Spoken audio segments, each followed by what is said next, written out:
We know that prisons do not deter. We know that prisons do not rehabilitate. We know that prisons do not fundamentally tackle our crime problems. So we have to do something different. We need to transform the way we do justice. This is Elizabeth Stanley, take one. We have one of the highest rates of imprisonment in the OECD. We don't seemingly make a dent on what we see as the crime problem.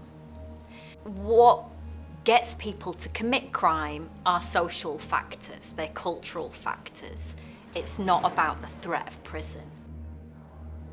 The conditions and treatment within prisons make it so that people who emerge out of prison, they generally emerge in worse states than they went in. We spend a phenomenal amount of money on imprisoning people.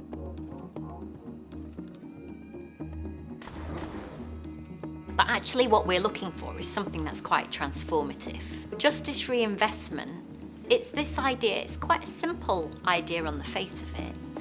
And this is that we reduce the money that we're spending on criminal justice, and we take the money that we might save and we place it into our communities.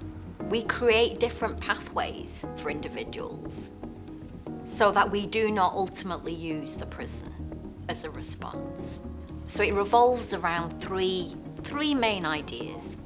The first one is that it's very locally based, and we can identify very clearly certain areas, geographical locations, where people are far more likely to have connections with social welfare, connections with the criminal justice system, connections with our mental health systems. And it's about prioritising justice reinvestment around those locations. The second is that it's community-led. The decisions on how money should be spent, what kind of programmes are developed are made through that community, and the state will provide support. They will not take over. Third idea is that it's data-driven. Every community will have different problems, different crime problems, different welfare problems. So the first step is getting that data around that community, bringing it together, putting it in front of community members and allowing community members to understand that data, to understand what it means, and then to make the decision.